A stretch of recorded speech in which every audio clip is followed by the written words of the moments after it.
มันนี่จะมาสอนเอาแพทฟรีจาก GM ว่าเรื่องเมียงเนี่ยจากเขาส่งมาหากีเมลที่เราว่าได้ลิ้นมาดุนนะแบบมันจะส่งให้เนาะอันนี้เป็นรหัสที่เอาไปแลกเอาเนาะคัดลอกเอาเราก็มาเข้าเกม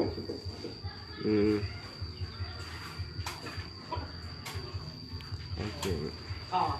อันนี้จะเป็นรหัสก็เอาแฮกรหัสมาสร้าง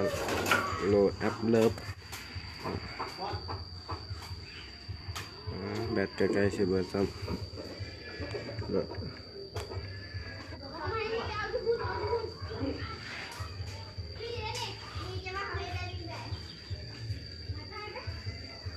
ค่ะ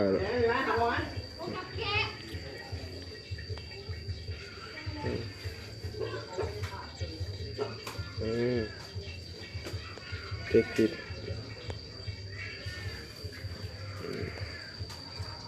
ส่งไปเรียบร้อยแล้วมาแล้ว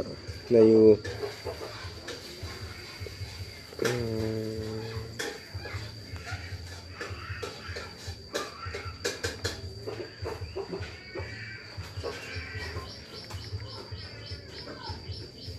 แล้วไปเบิ่งเครื่องเนาะนี่มันส่งมาให้แล้วเนาะอยู่มันได้แพทเนาะ